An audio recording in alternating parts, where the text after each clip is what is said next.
আসসালামু আলাইকুম। আজকে কথা বলবো যে বিভিন্ন প্রকার ব্লক আছে। আমার হাতে কয়েকটা ব্লক দেখতে পাচ্ছেন। 3-4 ইঞ্চি ব্লক, 1.5 ইঞ্চি ব্লক, এটা হচ্ছে 3 ইঞ্চি ব্লক, আর এটা হচ্ছে 4 ইঞ্চি ব্লক। এই ব্লকগুলো সাধারণত কোন জায়গায় কীভাবে ব্যবহার করতে হয়। প্রথমে আসি 3-4 ইঞ্চি ব্লক। এই ব্লক সাধারণত ছাদের যে বটম জালি আছে, ছাদের সেই বটম জালিতে ইউজ করা হয়, সিঁড়ির বটম জালিতে ইউজ করা হয়। ছাদের যে বটম জালি সেইখানে ক্লিয়ার কভার সাধারণত 3-4 ইঞ্চি।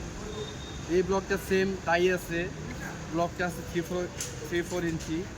মাপ দিয়ে যদি দেখায় আপনাকে 3-4 ইঞ্চি। আর ব্লকে আমরা একটা আপনারা গুণা দেখতে পাচ্ছেন।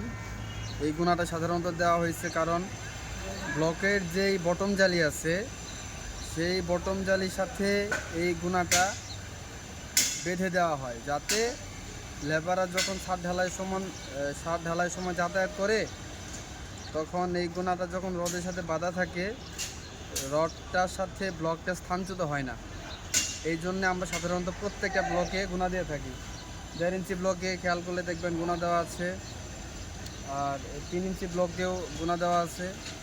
প্রত্যেকটা ব্লকে আমরা গুণা ইউজ করি। 1.5 ইঞ্চি ব্লক গেল, 3-4 ইঞ্চি গেছে, এরপর এখন হচ্ছে আপনার 1.5 ইঞ্চি ব্লক। এই ব্লক সাধারণত ভীমের নিচে এবং ভীমের সাইডে এই ব্লকটা ইউজ করা হয়। ভীমের সাইডে 1.5 ইঞ্চি ক্লিয়ার কভার এবং ভীমের নিচেও 1.5 ইঞ্চি ক্লিয়ার কভার। এখন ভীমের সাইডে যখন ব্লকটা ইউজ করি আমরা, এই ব্লকটা রডের সাথে বেঁধে দিই। রডের সাথে বেঁধে দিলে কী হয়, ব্লকটা সেখান থেকে পড়ে যায় না। এতে আমার ক্লিয়ার কভার প্রাইভেট করলেও ব্লকটা সেখান থেকে পড়ে যায় না, এতে আমার ক্লিয়ার কভার ঠিক থাকে। এরপর হচ্ছে আপনার 3 ইঞ্চি ব্লক, পাইপ ব্লক। মাপতে দেখাই 3 ইঞ্চি পাইপ ব্লক। 3 ইঞ্চি পাইপ ব্লক সচরাচর আমরা যে ছাদ ঢালাই 5 ইঞ্চি ছাদ ঢালাই ক্ষেত্রে 3 ইঞ্চি ব্লক ইউজ করে থাকি।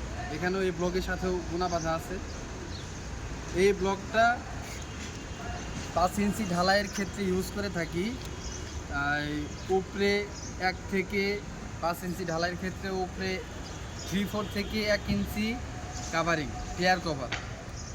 এটা হচ্ছে 3 ইঞ্চি এবং রড আছে 10-10-20 মিলি, প্রায় 1 ইঞ্চি।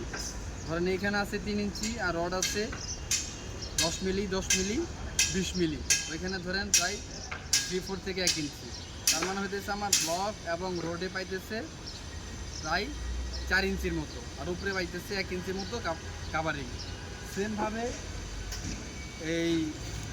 এই ব্লক হচ্ছে আপনার 4 ইঞ্চি ব্লক, পাইপ ব্লক। এই ব্লকটা ইউজ করি আমরা 6 ইঞ্চি ঢালাইয়ের ক্ষেত্রে। 6 ইঞ্চি ঢালাই ক্ষেত্রে 4 ইঞ্চি ব্লক, যে উপরে টপ জালি আছে, টপ জালি নিচ পর্যন্ত এই ব্লকটা পায় এবং রড আছে 10-10-20 মিলি। 2 ধাপে রড দেওয়া হয়। 20 মিলি রড যখন এর উপরে যখন 20 মিলি রড পড়বে, এভাবে একটা রড পড়বে, এভাবে একটা রড পড়বে, তখন এখান থেকে থিকনেস আসবে 20 মিলি। 20 মিলি আসলে প্রায় 1 ইঞ্চি। তাহলে এখানে হচ্ছে 4 ইঞ্চি, ওইখানে 1 ইঞ্চি, 5 ইঞ্চি উপরে থাকবে 1 ইঞ্চি কাভারিং ক্লিয়ার কভার। আমরা সচরাচর এইভাবে ব্লকগুলো ইউজ করি এবং ব্লকগুলো ইউজ করার কমপক্ষে 21 দিন কিউরিং করতে হবে। কিউরিং করার জন্য আমরা বস্তার মধ্যে ওই আমাদের লিফট করে যেই অংশটা আছে সেইখানে আমরা ভিজিয়ে রাখছি, যাতে ব্লকগুলা পর্যাপ্ত পরিমাণে 21